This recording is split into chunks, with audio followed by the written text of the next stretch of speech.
자, 오늘은 예수님의 변형 세 번째가 되겠습니다.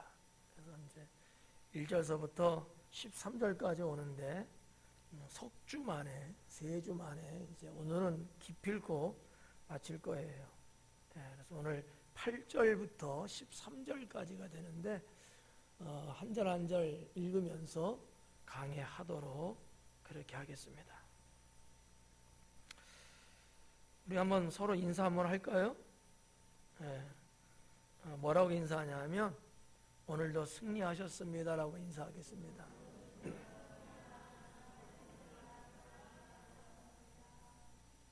할렐루야.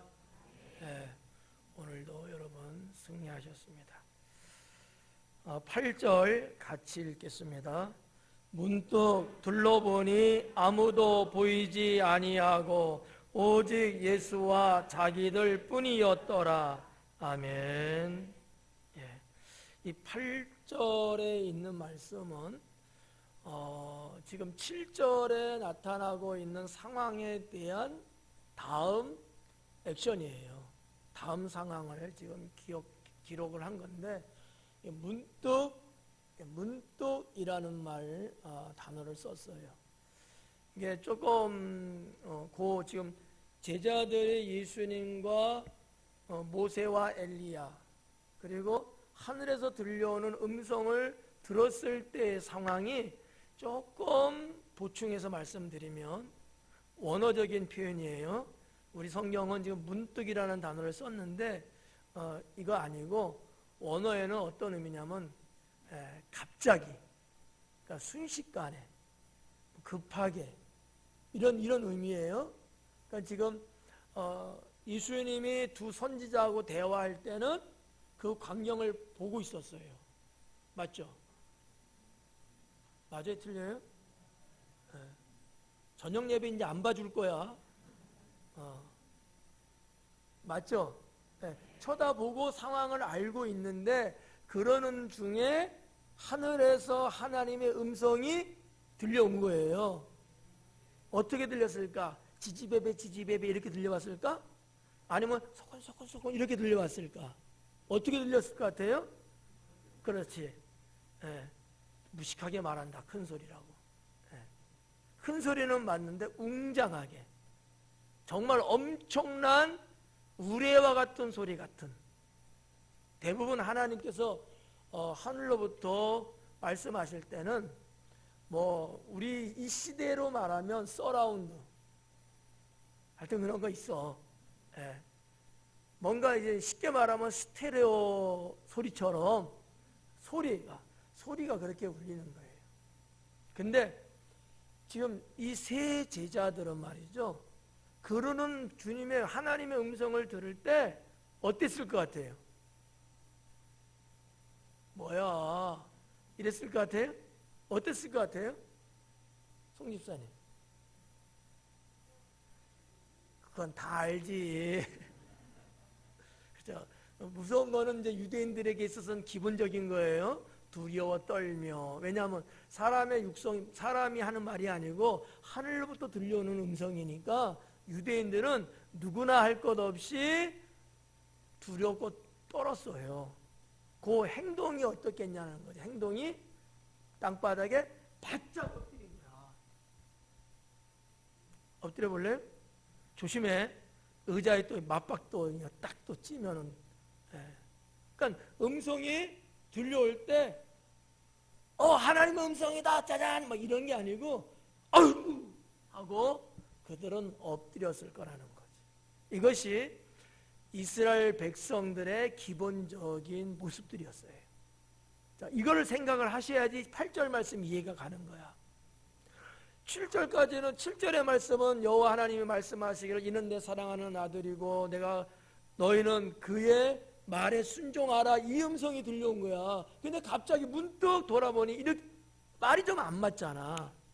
그러니까 상황을 여러분들이 이해를 해야 된다는 거예요. 이해를 하기 위해서 제가 상황을 지금 얘기 드린 거야. 그 음성을 들었을 때 그들은 땅바닥에 완전히 폭탄이 떨어질 때 같이 납작 엎드린 거예요. 그리고 얼마나 있었을까? 그건 나도 몰라. 근데 하여튼 쫙 엎드리고 이상하게 이제 그 다음에 음성이 끝나니까 탁 쳐다보면서 일어나는 행동이 8절 말씀이라는 거죠. 예. 문득이라는 그런 것은 그거예요. 갑자기 엎드렸다가 이렇게 쳐다보는 것 같은 행동에 대한 단어예요. 예.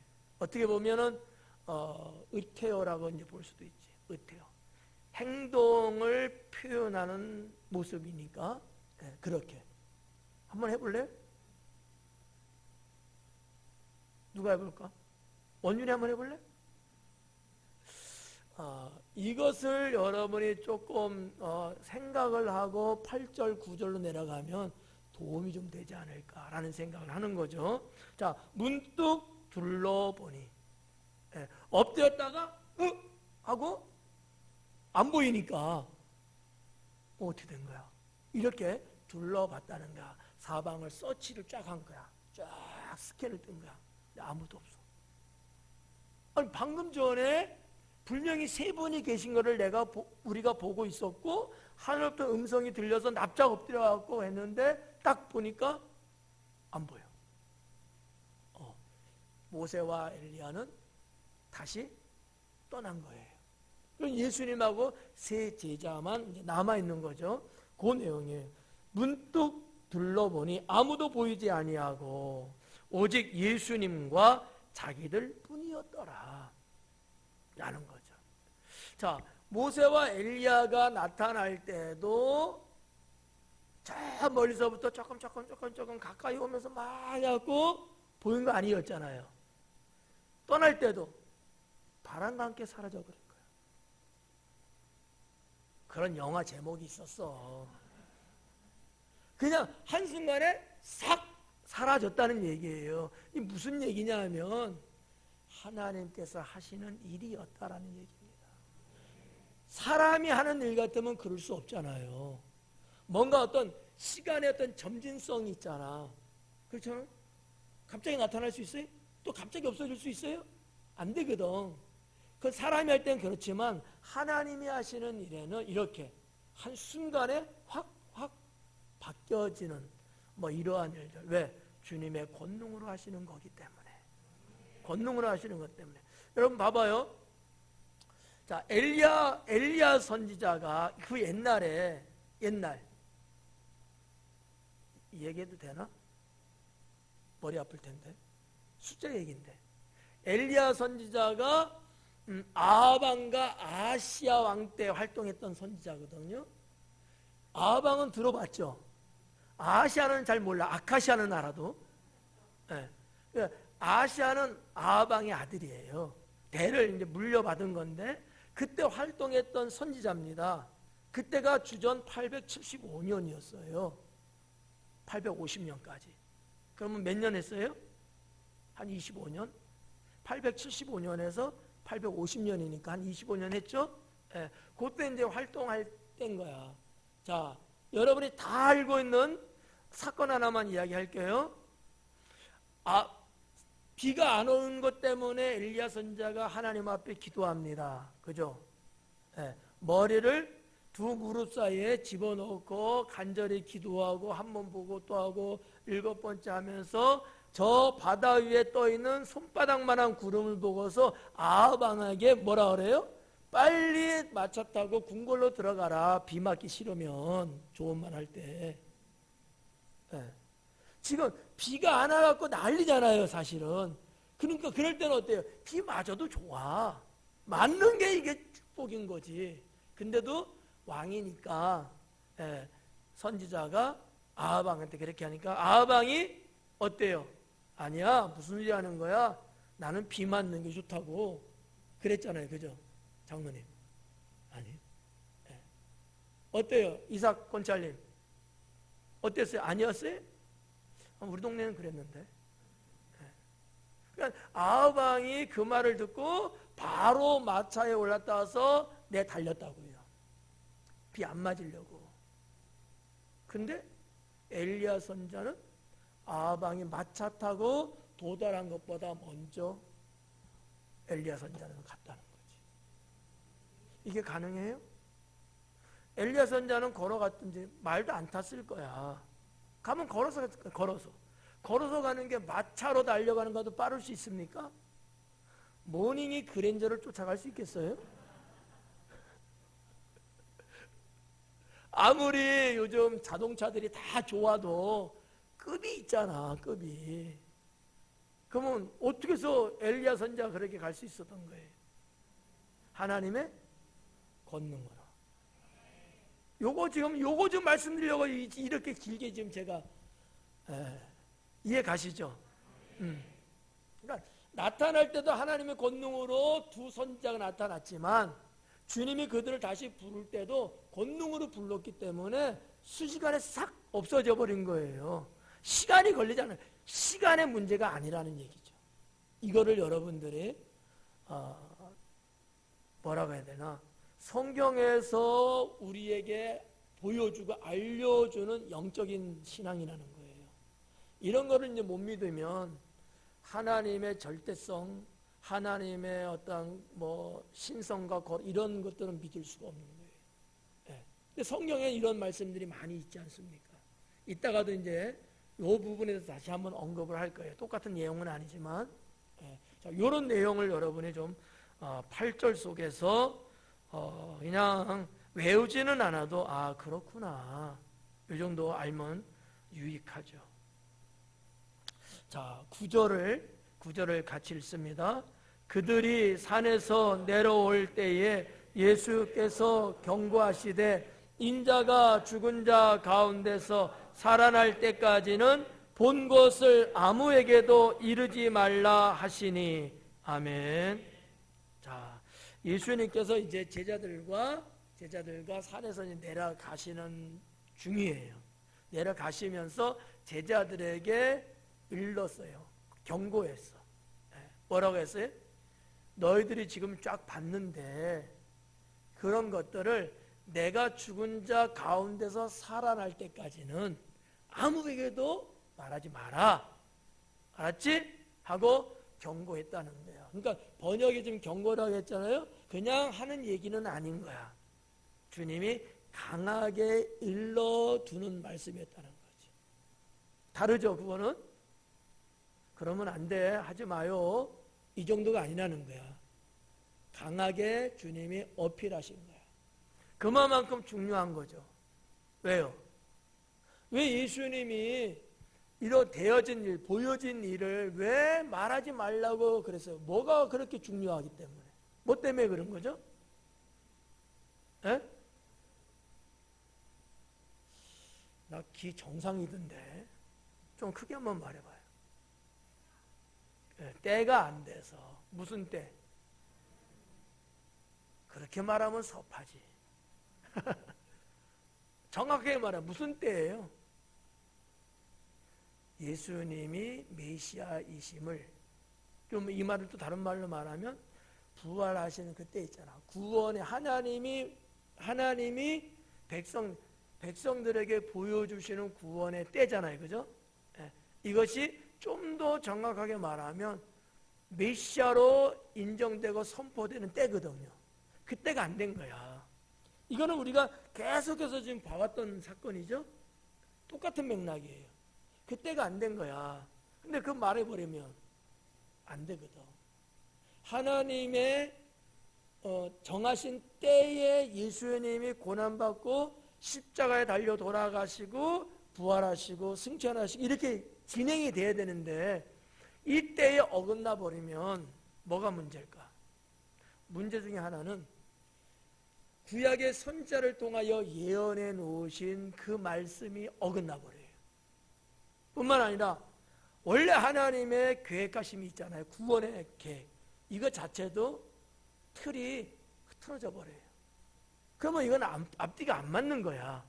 그래서 하나님이 그것을 그대로 이루시기 위한 때가 있는데 예수님은 그걸 알죠. 그 때가 아니기 때문에 말하지 말라는 거야. 말하지 마라. 아주 엄히 경고하신 정도라고 저는 봐요. 대충 정도가 아니고 살짝 하신 말씀이 아니고 강하게 말씀했을 거라고 저는 이제 보는 거죠. 상황적으로 볼 때에. 자, 우리가 이제 여기 9절에서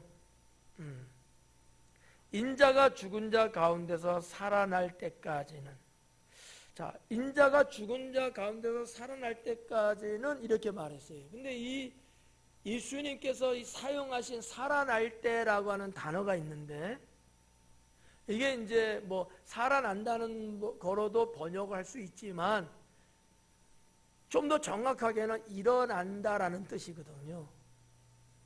근데 죽은 자 가운데서 일어나는 거야. 그러니까 뭐예요?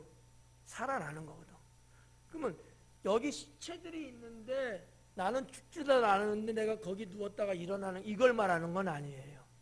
나도 죽어있는 저 시체들 중에 나도 죽은 시체로 있는 거야. 그 와중에서 내가 일어남을 말하는 거예요. 이것을 성경 학자들이 좀 더 부드럽게 번역을 하면서 죽은 자 가운데서 살아난다는 단어를 쓴 거예요. 전혀 내용에는 문제가 없어요. 정말 편하게 이제 해석해 놓은 거죠. 이거를 우리는 뭐라고 그래요? 부활이라고 본 거죠. 그러니까 죽은 자 가운데서 살아났다. 근데 마가가 이 말을 베드로가 하는 말을 받아서 그것을 기록을 하면서 살아났다라는 단어를 좀 문법적인 얘기 하나만 할게요. 간단하게. 괜찮겠어요? 뭐 어려워도 그냥 눈 딱 감아요. 그냥. 이 일어났다라는 이 단어는 어떤 단어냐면 제2 부정 과거형으로 되어 있는 단어예요. 여러분은 평생 한 번도 못 들어본 문법일 거야. 왜냐? 대한민국 문법에 이런 게 없어. 영어도 없어요. 헬라어에만 있는 단어거든요. 문법이야. 그냥 그러려니 해요. 그렇기 때문에. 그럼 무슨 얘기냐면 미래의 제2 부정 과거라는 건 뭐냐면 이미 과거야. 끝났어. 제1 부정 과거가 있고 제2 부정 과거가 있거든요. 이해하려고 하지 마요. 머리 아프니까. 그냥 그렇구나라고만 하면 좋아요. 저 과거 어느 때서부터 지금까지 오는 게 있고 바로 지금의 과거만 말하는 게 있고 이제 이런 이제 과거형이 있는데 지금 예수님이 부활하는 죽은 자 가운데서 일어난다고 하는 얘기는 일어났다는 얘기예요 이미. 근데 잘 봐봐요. 예수님이 지금 죽지도 않으셨는데 일어나셨대요. 말이 돼, 안 돼요? 안 되죠. 근데 왜 예수님이 왜 이렇게 말씀했을까? 왜 마가는 이런 단어를 썼을까라는 거지. 이게 신앙적으로나 그런 어떤 면에 있어서는 상당히 중요한 의미입니다. 상당히 중요해요. 왜냐하면 봐봐요. 자, 부활은 미래에 될 사건입니다. 그렇죠? 근데 예수님은 마가는 지금 뭐라고 언제 사건으로 지금 봤어요? 과거에 이미 되어진 사건으로 말하고 있는 거야. 좀 어려울까요? 이게 우리 기독교 신앙이라는 거지. 좀 예를 더 드려볼게요. 히브리서 11장에 보면 자 정신 바짝 차려요. 믿음은 바라는 것들의 실상이요. 자 여기서 바라는 것들은 현재, 과거, 현재, 미래 중에서 어디예요? 미래죠. 똑똑한데? 바라는 것들, 미래에 대한 얘기야. 근데 실상은 언제예요? 지금이야. 이게 믿음이라는 거잖아. 그러니까 장차 나타날 일인데 지금 나타난 것으로 받아들인 거야. 주님의 부활은 장차 하실 일이지만 지금 일어난 부활이라는 거야. 이게 신앙이라는 거죠. 네. 더 말씀 안 할게요. 그래서 그냥 끝낼게요. 네. 더 가면은 머리 아파져. 네. 요런 내용이야. 그러나 우리 지금 성경을 보면은 그런 건 전혀 알 수가 없죠. 저는 이것을 그들의 신앙으로 이 말을 썼다고 저는 그렇게 믿어요. 그렇게 믿어요. 성경은 그런 부분이 너무 많거든요. 장차 될 일인데 그것이 마치 현재인 양 하는 거야. 제가 여러분들에게 신앙을 이야기하면서 자, 천국의 삶 이야기를 하잖아요. 그죠? 자, 우리 천국에 가진 않았잖아. 천국은 언제 가는 거예요? 미래잖아요. 근데 우리는 어떤 삶을 살자고요? 천국의 삶을 살자고 하잖아요. 죽어서 가는 천국이야 미래인데 이미 우리는 이 현재에서 우리는 그 미래의 삶을 살자고 하는 거잖아요. 똑같은 개념이에요. 이게 우리 기독교 신앙이라는 거죠. 보여지지 않고 누가 들춰내지는 않은, 그러나 반드시 존재하고 있는 신앙이라는 거죠. 이 신앙이 아주 중요합니다. 아브라함의 창세기 12장에서 말하고 있는 내용, 어떤 내용이죠? 내가 너에게 지시할 땅으로 가라. 지시할 땅이에요. 어딘지 몰라, 그죠? 미래잖아. 근데 아브라함은 그것을 현재로 받아들이고 그가 짐 싸갖고 떠났다는 거죠. 이거 보고 믿음이 좋다고 하는 거야. 이것 때문에 조상이라고 한 거예요. 그러면 여러분들의 믿음 좋은지 나쁜지 한번 테스트 해봐야지. 어때요? 아까 찬양도 했는데 현재는 때로는 힘들고 현재는 때로는 너무 그래. 그런데 주님이 주실 은혜를 바라보는데 그 은혜는 아직 안 왔다고 쳐. 현실적으로 5분에 온대요. 그런데 지금은 힘들어. 그럼 우리는 어떻게 살아야 돼? 5분에 주실 은혜지만 지금 주님이 주신 은혜라고 믿고 사는 거야. 이 신앙이 진짜라는 거죠. 그래서 타 종교에서 말하는 뭐 이것저것 그거하고는 질이 달라요. 다르다고. 이 신앙을 여러분들이 가지셔야 돼요.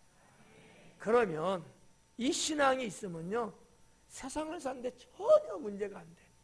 여호와 하나님께서 베푸시는 은혜와 능력과 축복 뭐가 되든지 간에 아무것도 난 지금 없는데, 나 받은 적 없는데 이렇게는 느껴지지만 나는, 그러나 하나님은 이미 그것을 줬다 안 줬다?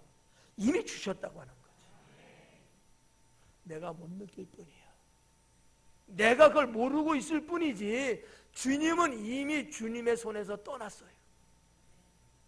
이 신앙이 진짜다라고 하는 거죠. 그러니까 여기 일어났다 라는 제2 부정 과거의 이 단어가 우리 성경에서는 그냥 이것을 그렇게 번역은 안 했지만 그 신앙을 마가는 기록하고 있다라고 저는 보고 있는 거죠.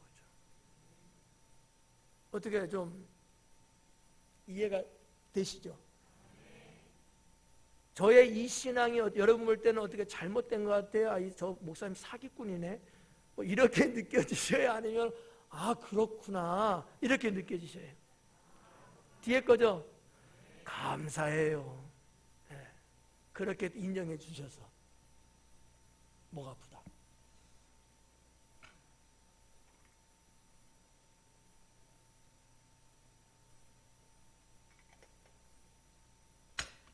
강해가 이런 면에서는 참 좋은 거예요. 시간은 많이 걸리지만 성경에 있지만 나타나지 않고 알 수 없는 것을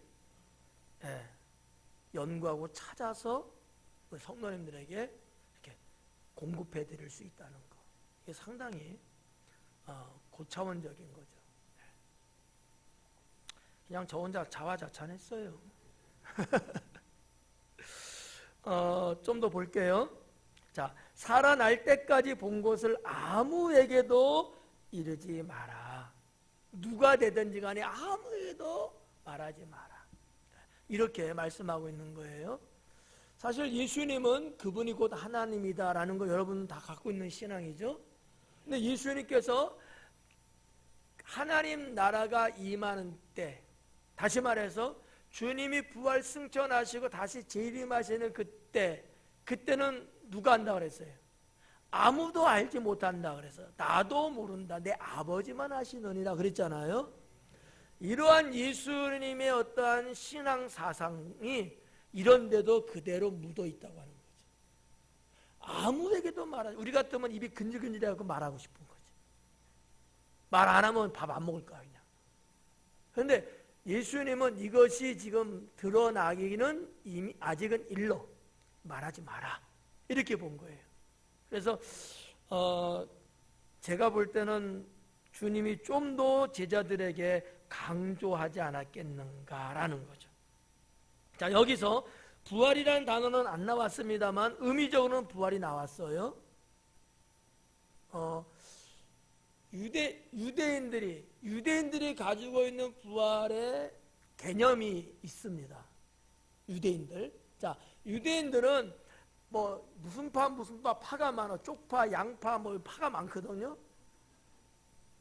근데 대표가 되는 두 파가 있어요. 대표. 그 외에도 파가 많아. 근데 두 대표. 하나는 바리새파, 하나는 사두개파야. 특히 성경에서는 이 두 파가 늘 나와요. 그러면 자, 부활이라고 하는 것을 이야기할 때 지금 제자들하고 지금 대화 속에서 부활이라는 언급이 나온 거예요. 바리새파 사람들은 부활을 믿어요. 신앙적으로. 근데 사두개파는 안 믿어요. 그러니까 바리새파 사람들은 뭐 천국도 믿고 이적도 믿고 천사도 믿고 부활도 믿고 다 믿어요. 바리새파 사람들은 다 안 믿어요. 그냥 어떻게 보면 오늘날에 인본주의 자유주의 신앙의 사람과 비슷해요. 신적인 건 안 믿어. 바리새인들은 바리새인들은 믿고 사두개인은 안 믿어. 이게 달라요. 근데 지금 제자들을 가만히 보면 이 부활이든지 뭐 하나님의 이적이든 이런 걸 믿는 것 같아요? 안 믿는 것 같아요? 고민하지 마. 50대 50이야. 뭐를 말해도 상관없어요. 자, 제자들은 뭐 하나님의 능력, 이적, 부활, 천국 등등 이런 거 믿는 것 같아요? 안 믿는 것 같아요? 바보들 아니야? 지금까지 쭉 하는 모든 것들을 제자들이 믿었어, 안 믿었어요? 믿었잖요. 믿는 사람들이야. 이분들이 바리새인인지 아닌지는 내가 모르겠지만 그들의 신앙을 분석해 보면 바리새인들이 갖고 있는 대충 비슷한 신앙은 갖고 있었던 것 같아요. 네. 이 부분을 구절에서는 한번 언급을 하고 10절로 들어가야 훨씬 더 좀 부드럽지 않을까 해서 말씀을 드린 거예요. 네. 바리새인과 사두개인이 대표적인 양대 기둥인데 바리새인들은 신적인 거, 뭐 이적이 능력이든지 권능이든지 천국이든지 부활이든지 막 이런 것들, 뭐 경건이나 이런 것들을 다 믿는 사람들이고 사두개인들은 그런 거를 안 믿어. 인간적인 거, 이성적인 건 믿어. 그럼 하나님 말씀도 이해가 되는 건 믿어.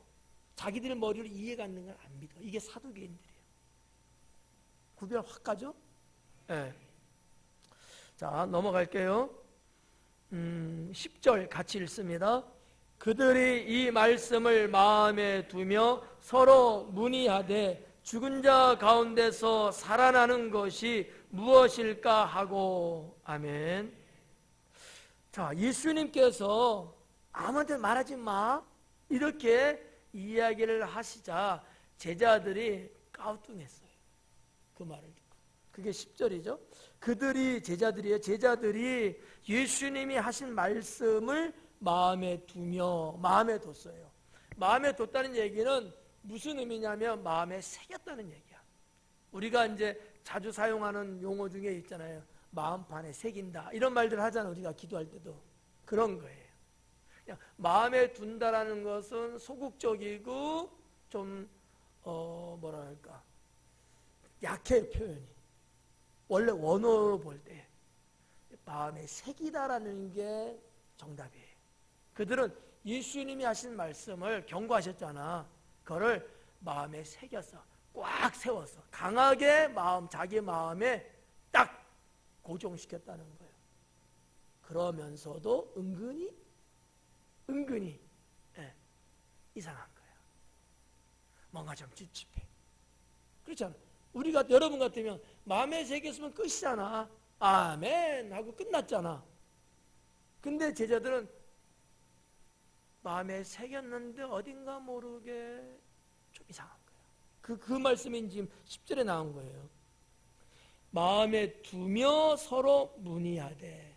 더 쓰면 됐지 뭘 또 문의를 해. 문이라고 번역했는데 이 문이라는 말을 원어, 이 말을 쓴 단어의 원어는 이게 아니고, 나 이런 거 말하면 참 그런데 서로 상의하고 토의하고 알아보고 연구하고 고찰하고 뭐 이런 것들이야. 그런 뜻을 갖고 있는 단어를 한마디로 딱 문의라는 단어를 썼어요. 근데 그냥 그러는 애도 상관없어요. 이건 큰 건 아니야. 제가 지금 원어로 설명해 드린 거는 제자들의 그때의 상황을 여러분에게 전달하려고 지금 드린 거야. 예수님이 그런 말씀하니까 서로 얼굴 쳐다보면서 뭐지? 왜 그러시는 거야? 도대체 무슨 말이지? 자네는 알아? 아니 나도 모르겠는데. 자네는 내가 어떻게 아나 이 사람아? 뭐 이러면서 자기네끼리 서로 하는가? 이런 거 아닐까? 아니야, 그것보단 이게 나을 것 같아. 뭐 이러면서 서로 하는 내용, 그 내용에 지금 상황이 지금 그렇게 펼쳐지는가? 여러분 지금 드라마 본다고 생각하시면 돼요? 네, 드라마. 참 옛날에 이거 다 제가 다 썼는데, 각본을, 시나리오를. 그래갖고 연극을 하는 거야, 연극을. 그러면 멋있는 연극이 나오지. 이젠 안 해. 늙었어. 이것을 여러분들이 지금 드라마를 본다고 생각하고 이 말씀을 들으면요, 이거는 잔상이 오래가 어떤 상황이구나. 이걸 모르면 그냥 문의했다니까 그 무슨 뜻이에요? 이렇게 되거든. 근데 그게 아닌 거야. 더 세세한 내용이라는 거죠. 그래서 서로 문의하되, 예수님한테 물은 거 아니에요? 자기네끼리 주거니 받거니 한 거야. 서로 문의하되.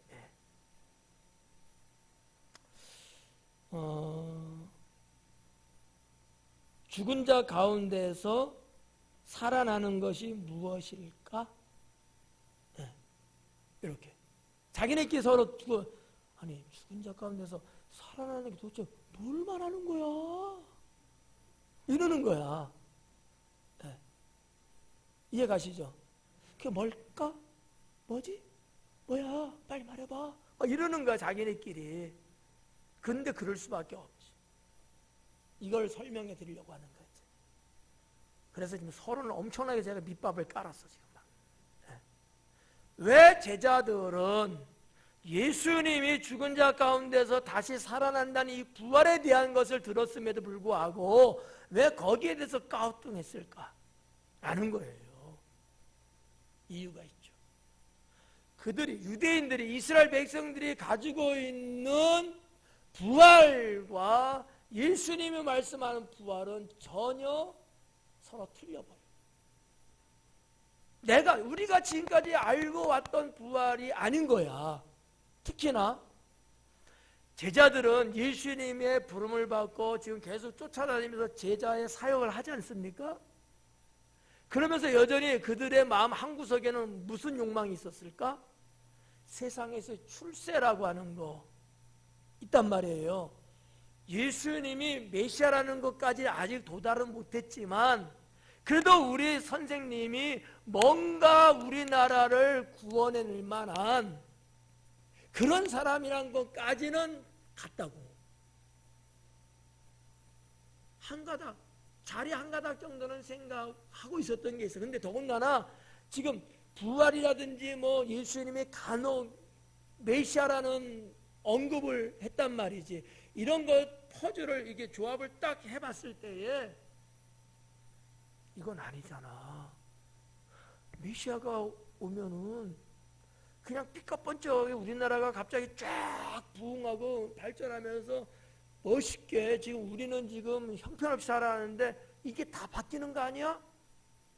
이렇게 생각하는 부활이고 메시아의 출현이 그런 건데, 지금 예수님은 그런 거는 말씀도 안 하시고 죽었다가 살아난대. 이건 망조들 얘기지. 아니, 우리는 이분이 지금 엄청나게 지금 뭔가 될 것 같아서 사실 그런 생각했는데 죽는데 개념이 다른 거예요. 개념이. 이해가요? 유대인들의 메시아 사상은 죽었다 살아나시고 이게 없어요. 무너져 내린 나라를 흥왕시키고 이렇게 세우고 빛과 번쩍 전 세계를 지배하듯이 보란듯이 휘황찬란하게 나아가는 게 그들의 메시아 사상이거든. 그런데 예수님은 당신이 메시아라고 말은 하면서도 고작 한다는 게 죽었다 살아난다는 것만 말하니까 이 제자들이 들을 때 기가 막힌 일인 거예요. 생각해봐요. 뭐 이해가 되지는 않겠지만 제가 머리가 나빠서 그냥 그래도 해볼게요. 제가 목회한다고 당진 내려와서 여러분 만나서 신앙생활 이렇게 하고 하는데 뜬금없이 그냥 간대, 딴 데로. 이거는 뭐 비교가 안 되는 얘기지, 말도 안 되는 얘기지만 그런 꼴이라는가 전혀 생각이 나. 우리 목사님은 늘 그냥 뼈를 묻는다고 했고 죽을 때까지 어쩌게 했는데 이런 생각을 갖고 있었어. 5사람만. 근데 갑자기 목사님 짐 쫙 싸주고 나 가니까 빠이빠이야 이러는 거야. 이거 황당하지 않아요? 지금까지 생각했던 모든 것이 한순간에 무너져 버리는 거야. 그냥. 저를 예로 들었지만 이것보다 더 심각한 거야. 제자들은 지금. 네. 자신의 인생을 송두리째 지금 뺏긴 것 같은 거거든요. 그거를 여러분들이 기본적으로 느낄 수 있어야 돼요. 그들이 생각했던 부활이나 그들이 생각했던 메시아의 출현, 출현 이후에 이루어질 영광 이런 거였는데 이건 없는 거야. 그러니까 제자들이 자기네끼리 하는 얘기예요. 죽은 자 가운데서 살아나는 것이 무엇일까? 도대체 뭔 얘기 하시는 걸까? 자네는 이런 것에 대해서 들어본 적 있나? 아니, 난 없지. 자네는 이 사람아 나라고 있겠니? 자기네끼리 이런 거. 그렇지, 들어본 적 없지. 성경에서 보면은 회복한다 어쩐다 이런 거 있었지. 언제 자기들이 알고 있는 성경 지식적으로 메시아에 대한 고난과 죽음, 부활 이런 걸 모르고 있었거든. 성경의 기록은 돼 있지만 그들의 신앙으로는 성경의 그런 메시아에 대한 말씀은 모르고 있었던 거예요. 알고 있는 것 딱 하나야. 이스라엘이 회복되고 이스라엘에게 영광이 나타나고 이거는 알아. 메시아의 고난과 죽음, 부활은 몰라. 그러니 그럴 수밖에 없다는 얘기죠. 여기까지. 이해가요? 네. 빨리 가야지 끝낼 수 있어요. 그리고 11절을 같이 읽습니다. 이에 예수께 묻자와 이르되 어찌하여 서기관들이 엘리야가 먼저 와야 하리라 하나이까? 아멘. 예. 자, 제자들이 이제 그러고 나서 예수님께 이제 묻는 거예요. 11절이. 그렇죠? 근데 물음을 봐봐요. 어찌하여 서기관들이 엘리야가 먼저 와야 한다고 했습니까? 아니, 지금 선생님은 죽은 자 가운데서 다시 살아나야 된다고 하시는데, 그러면 우리가 알고 있는 바에 의하면 선지자들은 이렇게 이야기했는데 어째서 그런 말 했습니까? 아니, 지금 선생님은 사기치는 거 아니에요, 지금? 지금 자기들이 구약 시대에 있었던 선지자들, 구약 성경에 기록되어 있는 말씀은 하나님 말씀을 믿고 있잖아요. 그러면 한번 봐봐요.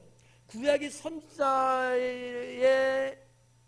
예언, 구약 성경에 기록된 하나님 말씀을 믿는 것하고, 비록 나의 선생님이라고 내가 쫓아는 아니지만 예수님이 지금 말씀하는 거하고 어떤 거가 더 믿을 수 있는 걸까요?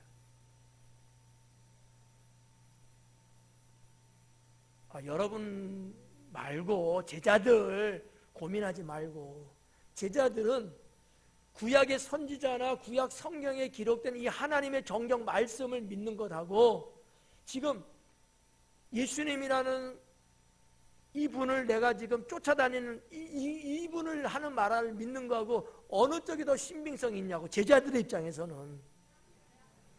힘드네 진짜. 알아들어야지. 그렇지 않겠어요? 그들이 위대하게 보는 선지자들이고, 또 구약 성경은 그들이 갖고 있는 정경이야. 거기서 말하는 걸 믿지. 아무리 예수님은 아직 제자들에게 있어서 100% 메시아라고는 생각 안 하고 있어. 그런데 엉뚱한 얘기를 하시니까 누구 말을 믿겠냐는 거지. 저래도요, 당연히 구약의 선지자들을 통해서 하나님이 하신 말씀을 믿지. 지금 그 얘기거든. 어찌하여 선지자들이 이렇게 했는데 왜 선생님은 달리 말씀하십니까? 그런 거거든요. 예수님께 묻자봐 이르되 어찌하여 서기관들이 엘리야가 먼저 와야 한다고 했습니까? 여기서 말하는 어찌하여라는 것은, 왜? 이것은 선지자들을 뭐라고 한 게 아니고 예수님을 공박하는 그런 표현이거든요. 아니 그 훌륭한 분은 그렇게 말씀했는데 그분들이 말한 게 그러면 가짜라는 얘기예요? 따지는 듯한 표현법이거든요. 어찌하여 한탄하는 소리죠. 제자들이 지금 예수님께 그렇게 지금 다붙이고 있다고 하는 거죠.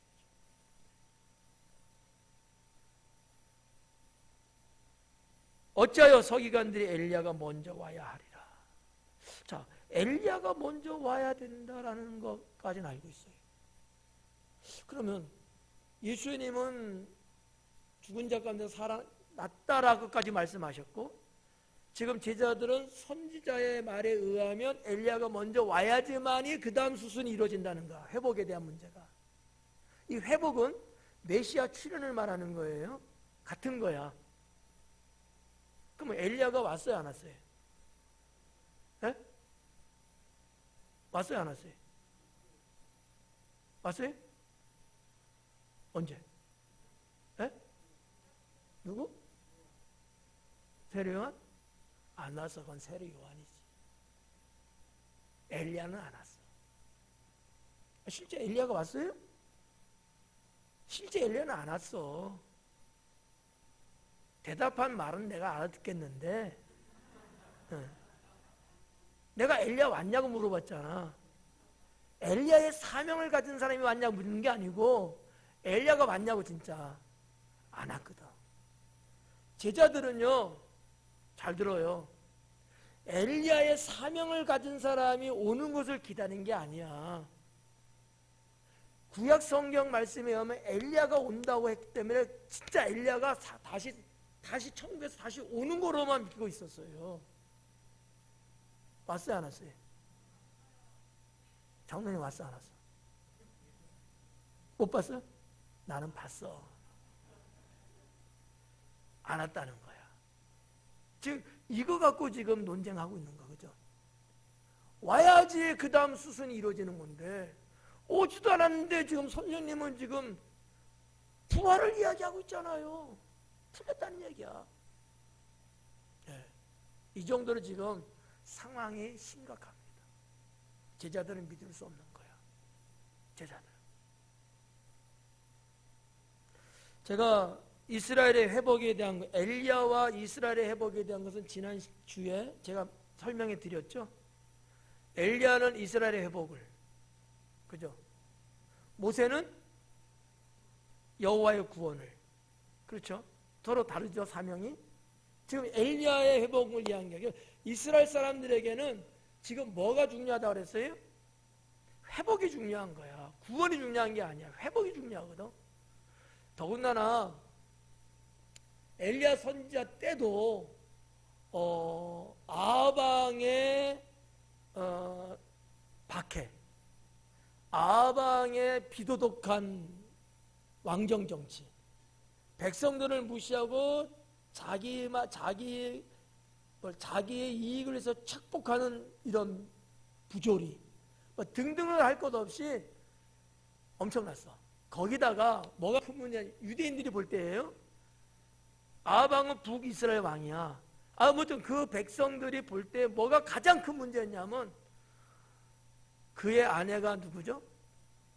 이세벨. 이세벨이 어디 출신이죠? 그것까지는 몰라. 이방인데 시돈 여인이에요. 그의 아버지가 시돈 사람이야. 레바논, 우리 지금의 레바논이죠. 자, 두로와 시돈이 있잖아. 그 시돈 여인이야. 이방 여인이라고. 그래서 이 시돈 여인이 시집 오면서 그들이 믿는 신까지 같이 수입했어. 세간에 걸리지도 않네. 자, 그냥 바이패스 된 거야. 거기다가 자기들이 믿던 그 신을 유대 백성들이 다 믿는 거야. 그래서 바알, 아세라, 그게 거기서 온 거거든. 백성들도 그렇게 넘어가고 있지만 그래도 그들이 심각하게 느낀 게 뭐예요? 우상 숭배하는 문제였어요. 네. 도저히 이래갖고는 우리는 다 죽는다라는 생각을 한 사람들이 적지 않게 많아요. 뭐가 필요해? 그래서 회복이 필요한 거야. 엘리야 선지자가 이 시대에 이 문제를 해결해줘서 우리 민족을 다시 이렇게 세우기를 원했던 거죠. 네. 이 내용이 세례 요한 시대의 헤롯 왕과 헤로디아 왕후 시대하고 거의 비슷해요. 마치 평행 이론과 같은 거야. 평행 이론 모르면 또 헷갈리는데. 하여튼 그런 게 있다는 거지. 자, 11절에서 12절로 좀 넘어왔잖아요. 엘리야가 과연 먼저 와서 모든 것을 회복하거니와 어찌 인자에 대하여 기록하기를, 이런 식으로 이제 12절에 기록된 거예요. 우리가 11절을 읽었을 때 예수님께 묻자와 이르되 어찌하여 서기관들이 엘리야가 먼저 와야 한다고 했습니까? 안 맞잖아요 하고 되묻는 상황이에요. 그러니까 그들은 뭔가 알고는 있어. 촘촘하게는 몰라도. 이때 예수님께서 12절 하신 말씀이에요. 한번 읽어볼까요? 시작. 이르시되 엘리야가 과연 먼저 와서 모든 것을 회복하거니와 어찌 인자에 대하여 기록하기를 많은 고난을 받고 멸시를 당하리라 하였느냐. 아멘. 자, 앞절에서는 제자들이 예수님께 공격하듯이 물었어요. 그 말을 받아 듣고 예수님은 그래, 그렇지. 엘리야가 먼저 와야 된다고 했지. 인정하고 계셔요. 근데 그 다음에 뭐라고 그랬어요? 단어 하나가 나왔죠? 어찌하여 그랬잖아. 이 말을 좀 다른 말로 쉽게 여러분이 좀 더 풀어나가기 쉽게 말하면 왜? 라는 단어를 쓸 수도 있어요. 한국적으로 번역하면. 지금 예수님은 엘리야가 와서 회복시키는 것 인정을 하시면서 그 뒤쪽에 뭐를 말씀하고 있어요? 인자가 고난받고, 그죠? 이 얘기를 덧붙였어. 무슨 얘기냐면, 잘 들어요.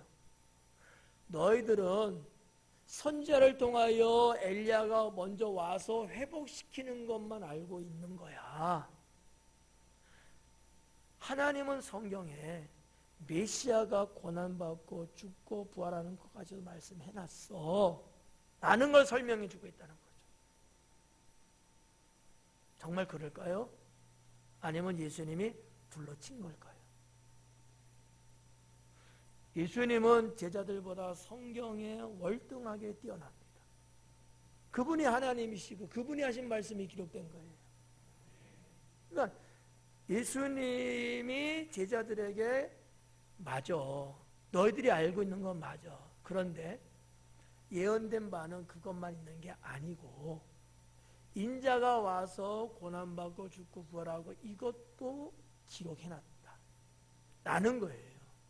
그러면 자, 예수님의 고난과 죽음과 이런 것들이 성경에 어디 있을까? 시편 22편이 그런 예언서고요. 시편 69편도 그래요. 그런데 그냥 여러분이 그 성경을 읽을 때는 전혀 발견할 수 없어요. 이거는 학자의 눈을 갖고 봐야 알 수 있는 내용이니까 이거는 땡 X자 치고, 그러면 여러분들이 그냥 봐도 그냥 스스로 알 수 있는 성경은 어디냐? 이사야서 53장이에요. 여러분이 잘 알고 있는 말씀이죠? 아닌가? 이사야서 53장. 이런 거 있잖아. 어린 양이 도살장에 끌려가고 고난을 받고 죽임을 당하고 버림을 당하고 이런 말씀이 53장에 기록되어 있잖아. 누구에 대한 거예요? 메시아에 대한 거예요. 지금 예수님은 말씀은 야 너희는 이사야 선지자가 하는 말도 모르느냐? 이런 말은 안 했어. 그거를 가지고 말씀을 하고 있는 거예요. 네. 이사야 53장에 기록된 것을 너희는 모르느냐? 이건 제가 지금 하는 거야. 네. 그거를 예수님은 심중에 갖고 있는 거야. 그래서 인자에 대하여 기록하기를 많은 고난을 받고 멸시를 당하리라 하였느니라. 기록하기를, 인자에 대해서 기록하기를. 그럼 뭐예요? 이 기록된 것은 어디에 있는 거예요? 구약 성경에 기록됐다는 얘기야. 거기에 기록되기를, 이게 얘기죠.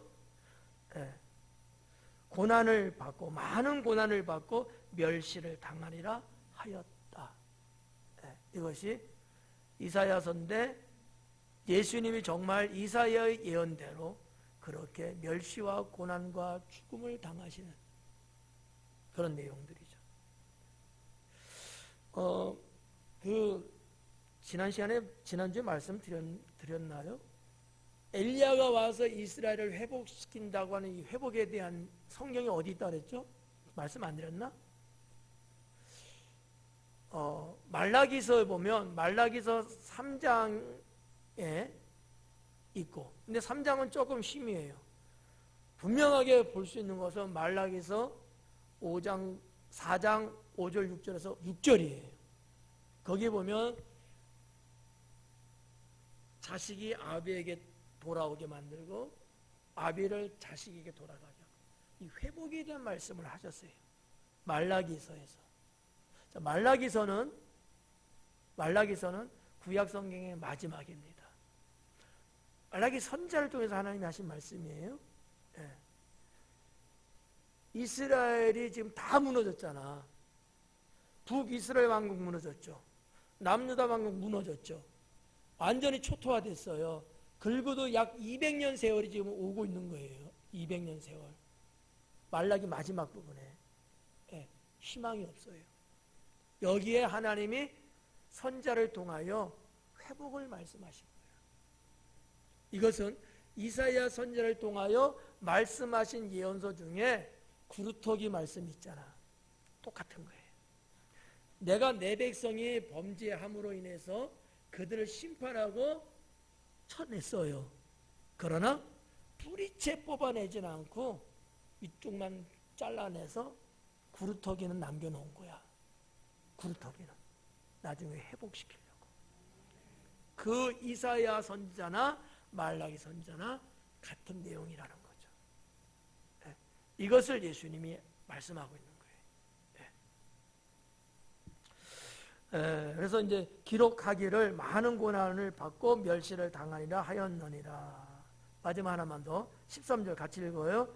그러나 내가 너희에게 이르노니 엘리야가 왔으되 기록된 바와 같이 사람들이 함부로 대우하였느니라 하시니라. 아멘. 자, 그러나 내가 너희에게 이르노니 엘리야가 왔으되. 장로님 맞네. 그러나 실제로 엘리야는 안 왔어요. 근데 예수님은 왔다고 그러셔요. 네.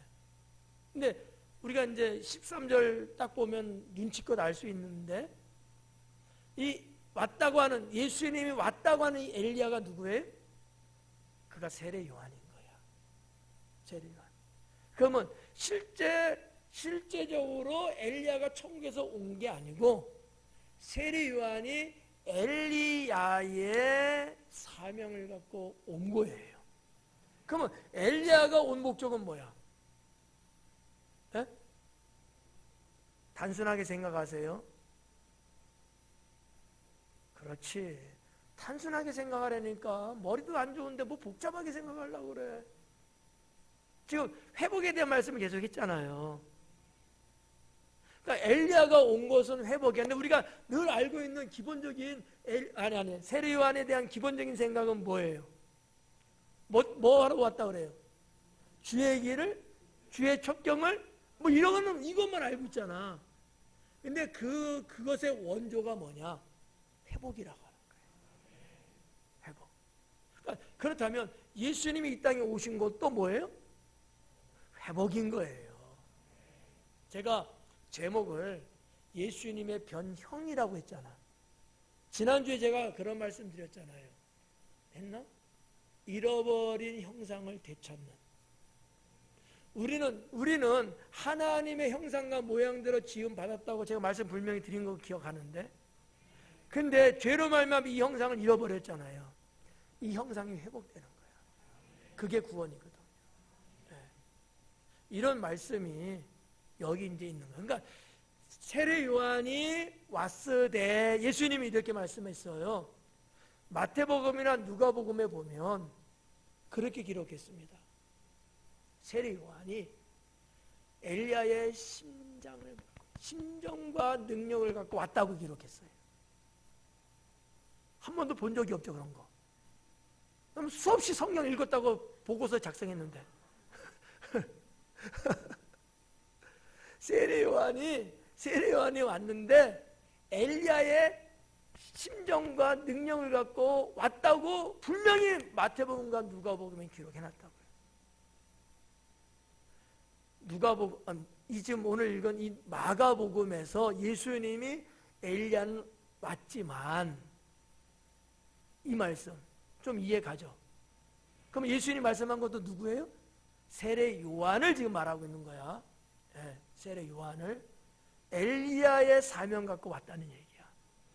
이스라엘의 회복을 위해서. 네, 회복을 위해서. 자, 그렇게 일단 보시고요. 자, 너희에게 이르노니 엘리야가 왔으되 기록된 바와 같이. 자, 여기서 하나만 더 머리 아프지만 하나만 봐요. 기록된 바와 같이라는 단어는 시간적으로 과거냐 현재냐 미래냐 어딜까? 과거죠. 그러면 기록된 바와 같이는 뭐를 말하는 걸까요? 구약에 기록한 성경을 말하는 거예요. 그럼 어디를 말하는 걸까? 엘리야 선지자가 활동했던 내용을 말하는 거야. 그때 왕이 누구라고요? 아합 왕과 아하시아 왕. 근데 아하시아는 재미없어. 빼버려. 주 활동했던 왕은 아합 왕이에요. 그리고 예수님도 지금 염두에 두시고 하신 말씀의 대상자는 아합 왕 된 거야. 그때에 사건들 많았잖아요. 뭐 사르밧 가부 얘기는 빼더라도 대단한 사건이 뭐였어요? 갈멜산에서의 대결투. 그죠? 아합 왕과 이세벨이 엘리야 선지자를 어떻게 하려고 했어요? 죽이고 싶어서. 그죠? 죽이고 싶어서. 별짓을 다 하잖아. 주의 종들을 다 잡아 막 죽이고 막 그랬잖아. 그랬다고 빨리 끄떡이나 해요. 지금 그걸 말하는 거예요, 예수님은. 기록된 바와 같이. 엘리야는 왔지만 기록된 바와 같이. 이건 뭐를 상기시켜주고 있냐면 엘리야 선지자가 아합 왕과 이세벨 왕후에 의해서 죽음 앞에까지 갔어. 근데 지금 엘리야 선지자가 단판을 벌리잖아. 그것이 갈멜산에서의 싸움이었어요. 누가 이겼어요? 엘리야 선지자가 이겼어요. 850명을 다 죽였어. 근데 그 정도면 이세벨도 기가 좀 죽어서 없었던 걸 해. 이렇게 가는 게 이게 정서에 맞을 거야. 예, 우리나라 누구처럼. 근데 안 그랬어. 이세벨은 그 이후에도 계속 엘리야 선지자를 죽이려고 했던 거야. 그 정보를 입수한 엘리야 선지자가 어떻게 했어요? 도망간 거야. 그래서 노뎀 나무까지 간 거야. 그 정도로 이세벨이 독한 여자더라고. 독하면 안 돼. 그 내용을 지금 말한 거예요. 기록한 바는. 이해 되죠? 넘어갈게요. 기록된 바와 같이 사람들이 함부로 대우했다. 여기서 말하는 사람은, 자, 사람은 좀 전에 기록된 바는 아합왕과 이세벨입니다. 이제 접어요. 계속 가면 안 돼. 끊고 사람들이 함부로, 여기서 말하는 사람은 지금 세례 요한 때에 헤롯 왕과 헤로디아 왕후를 말하는 거예요. 조금 더 넓게 말하면 그들 플러스 종교 지도자 모모 바리새인들, 더 확대하면 유대인 전부. 세례 요한을 추종하고 따르긴 한 반면에 또 한편으로는 세례 요한을 죽이는데 사람들이 앞장서기도 했어요. 결국 세례 요한은 여러분 순교 당했잖아요. 그러니까 이 내용이 그걸 말하는 거야. 사람들이 함부로 대우했다. 이렇게 이제 번역됐어요. 함부로라는 단어인데 무슨 뜻이냐? 원어대로 말하면, 번역하면 무슨 얘기냐면 자기들이 원하는 대로라는 뜻이에요. 그러니까 제가 한번 원어적으로 한번, 원어 성경은 여기는 없지만 그들이 원하는, 그들이에요. 사람들이라고 표현했는데 그들이야. 3인칭을 썼어. 그들이 원하는 대로 행했다. 이렇게 돼 있어요. 원어에는. 대우도 아니야. 자기들이 원하는 대로 세례 요한을 아무렇게나 대했다는 거야. 근데 그 내용이 뭐야? 그를 감옥에 가두고 그를 목을 쳐서 소반에 담고 이 짓거리를 했다라는 얘기예요. 이 내용은 여러분 다 아시는 거잖아. 이해가시죠? 엘리야가 왔는데 엘리야를 깡그리 무시하고 그들은 하나님의 사자 주의 종을 자기들 멋대로, 자기들 입맛에 맞게끔, 입맛에 맞는 게 뭐야? 죽이는 거예요. 왜요? 자기들의 죄를 지적하고 있잖아.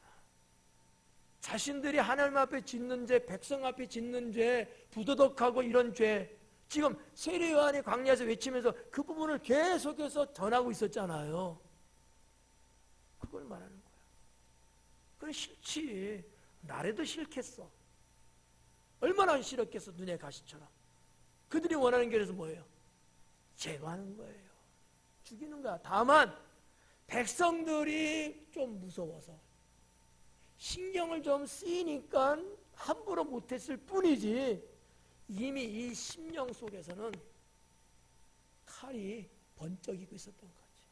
그러다가 이제 잔치를 벌리고 등등등등 해서 결국은 세례 요한을 죽이잖아요. 그 말씀을 지금 한 것을 마가가 이렇게 의미만 담아놓고 간단한 용어로 표현을 하고 있었다는 거죠. 스토리는 이래요. 오늘 여기 13절까지. 오늘 드라마 잘 보셨죠? 1인 다역했어요.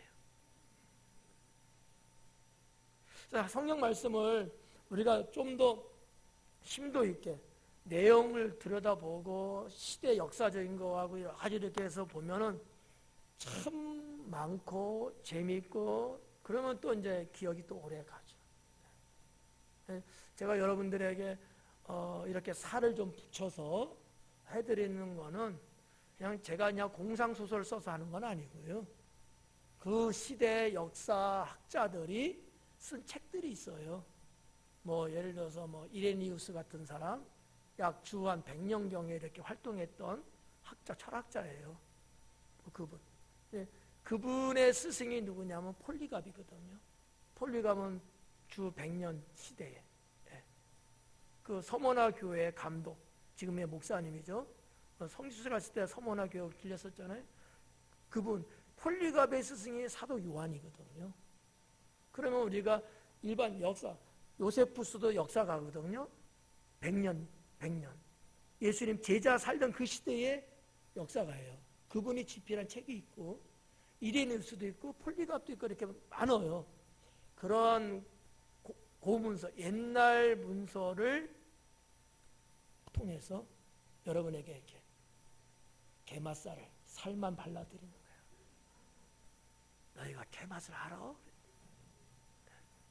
그러니까 무슨 얘기냐? 제가 거짓말하는 건 아니고 그런 이제 옛날 고대 문서 그분들이 진짜 쓴 것에 그걸 발췌해서 알려드리는 거니까 속았다고 생각하지 마시고 아 그렇구나. 우리가 성경에서 이렇게 써있는 요거 말고도 이 안에 담겨져 있는 그 시대적인 내용이 아 그런 것들이 있구나.